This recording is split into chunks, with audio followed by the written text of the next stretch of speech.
What's up, guys? This is Adarius on my second channel, and this is my very first video. So please stick around and be sure to like, subscribe, share, and bear with me as I get through this one. So let's go ahead and get into this video. So today we will basically be talking about how Jean Grey, aka Phoenix, was done terribly in every live action movie and why. So before we get into all of that, I do want to go ahead and try to break it down into detail so we get a full understanding of who Jean Grey is and why she was done so dirty. We're going to start with the key similarities between the comic verse Jean and live action Jean. Okay, so first and foremost is her personality.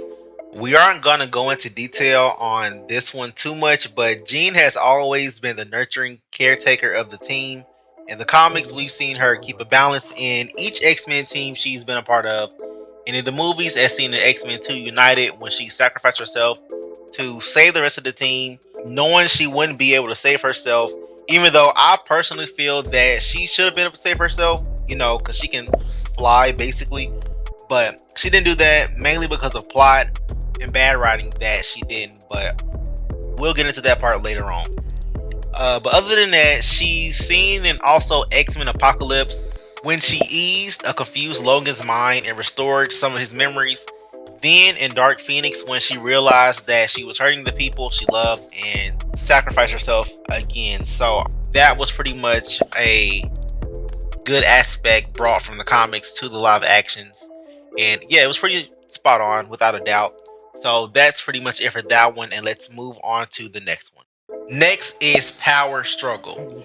So as we know from all of the live action movies and even some of the different X-Men animated series, Jean has always struggled with her powers to a certain extent.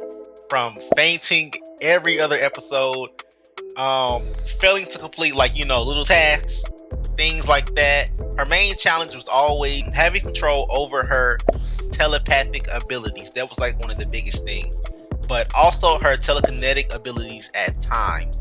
Even though they took the struggling aspect of Jean a little too far in the live actions, it's the same way in the comics as she struggled with her powers in earlier panels, and she's shown to have grown a lot from the weakest X-Men member to one of the most powerful in the whole, X-Men universe. So yeah, that one was a pretty big one. Up next is love interest. As shown in the comic panels and in the live action movies, Scott Summers is Jean Grey's longtime lover. Even when they weren't initially together, in some scenarios, we always seen flirtatious tendencies between them, and we always knew that they were the end game couple to go to. So the pair we know are gonna be together at the end of everything. It's always been those two. But just like in the comics, Logan, aka Wolverine, has also been someone drawn to Jean as she herself has been drawn to him, basically the wild side of him at times. Scott and Logan are exact opposites for the most part on a billboard, and both have something that draws Jean in. While Scott is more of a husband material, Logan's more of the, late bar hit up type of guy. So that's pretty much the difference between them. But it's always been that kind of love triangle thing going on. In live actions, it also shows how Logan was instantly interested in Jean, even though she was with Scott, and she struggled to say so herself for the most part until in X-Men 3 The Final Stand when the Dark Phoenix took over. So more of her darker tendencies started to slip out, and that's pretty much it for that one. But it's always been like this Jean, Scott, Logan type thing. But we all know Scott's always the one that's going to get the bag and go home with her. Next on the list is friendships. As seen in most comics, Jean's relationship with Aurora, aka Storm, is more of a sisterhood type bond. He's one of Jean's closest friends and also a therapist at times, and likewise, it goes both ways. They have been there for each other throughout the years and many hardships, plenty of battles, losses, wins, basically everything. They don't shy away from that same dynamic in the live actions. The original three films, not the, reboot. But yeah, they were always seen together having similar haircuts. If you haven't noticed that, I'll try to put pictures up here too. They constantly did missions together, as we seen. Like it would always be a Jean Storm type of duo with missions in the original 3 live action movies. And they were basically seen as 2 of the closest members of the team up until Jean's first death in X-Men 2, and then when she was resurrected in the following movie. So that's pretty much it for friendships. I was going to include someone else, but I'm not going to mention him in this video. I'm going to save that one for another one. So let's go ahead and move on to the next section. Now, last but not least on this list of similarities is her being a level 5 mutant, or basically a Omega level or above class mutant. Though Jean's powers were shown as weak in earlier years in the comics, she's grown exponentially in the present to be one of the most powerful mutants known to man, which I've talked about before. The same can be said in the live action movies as well. She's shown to always be the first mutant Xavier takes in, teaches and trains, all kind of things. Her powers can't really be measured upon their full extent. Her telepathic powers, that is. Her telekinesis can probably be measured, but her telepathic powers, they definitely cannot. So with that being said, Xavier always seems to put a psychic barrier or multiple in her head to suppress her powers to a certain extent and keeping her at bay, you know, so she doesn't lose control and stuff. Not too much needs to be said about this. Yeah, y'all, that's pretty much it for the similarities. And now that we've talked about that, we're going to go ahead and get into the differences between the comic versus Jean and live action. So we're going to start off with one that's mentioned in the key similarities earlier, which is her power struggles. So even though she's shown to struggle with her powers in the comics, she seems to always be struggling in the live action movies, which I did mention earlier.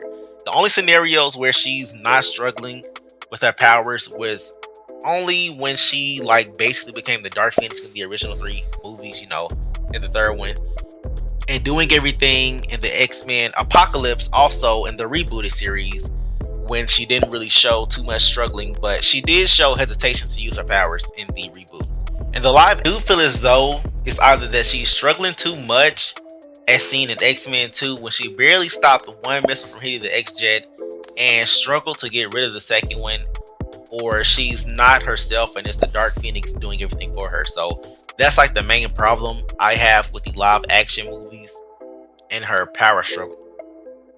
Next up is usefulness. In recent comics, Jean is always one of the main go-tos when something needs to be done. She's so level-headed and powerful that she can swoop in and save the day as needed, doing pretty much anything with her teammates. But in the live actions, she does seem to only be a trump card at the end of every battle, or just not used at all for the most part. She always seems to be in the background and just sitting there watching until the very end, and just barely used as a backup support in the original X-Men series. Up until she was, you know, drowned and resurrected, of course. But that's pretty much it for that part. It's her usefulness. She's not really as useful in the live action movies as she was in the comics, and is in the comics currently. So yeah. Now, last but certainly not least, and probably the most important thing that has to do with Jean, is the Phoenix Force and her connection to it. So in the comics, the Phoenix Force was shown as a powerful entity drawn to Jean earlier on in life after a tragic accident ended one of her best friends. And basically later on, Jean became the host for the Phoenix Force in space, which led to one of the most popular X-Men sagas known to the Marvel community, which is the Dark Phoenix saga, and a long-lasting storyline between Jean Grey and the Phoenix Force in the Marvel universe.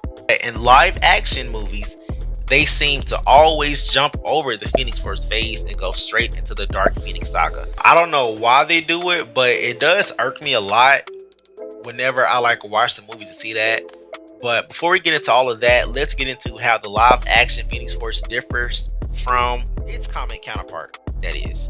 So, for some reason, they always seem to make it as if Jean already had the Phoenix Force inside of her in the movies, and that's why she has this fiery psionic effect in the first trilogy movies, and how she just casually released the Phoenix Force on Apocalypse, but in the rebooted movie, it's like she already had it and used it on him for some reason.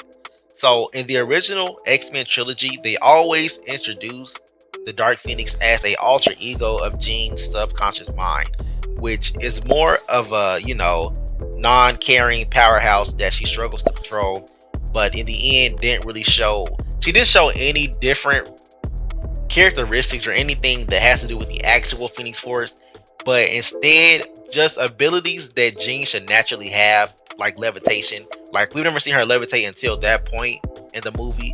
So these are all like her normal telekinesis and, telepathy, but pushed to the max for the most part. There was a deleted scene where she actually changed like a little can or something on a molecular level. I forgot, but I'll probably put it on in the video so you guys can see that. Yeah, just a lot of things wrong with that part, and I do feel that that's where they went wrong in the original trilogy. All of that stuff. It's more of an altered personality with Jean's powers being pushed to the max, like I just said. And in the new line of X-Men movies, such as X-Men Apocalypse, it showed her already having the Phoenix Force inside of her. But in Dark Phoenix, it showed her coming in contact with a version of the Phoenix Force in space, ultimately making her the Dark Phoenix, and a recurring aspect of her losing control of her actions and powers, which is something they do all the time. But I know that even though it wasn't explained why they did it that way, some people feel that she was born as the Phoenix Force, basically in the newer movies, and her sacrificing herself, well, her physical body at the end, basically turned the uncontrollable cosmic power that was floating in space into the actual Phoenix Force, which is a part of her. So that's what a lot of people were speculating. I don't know what to think.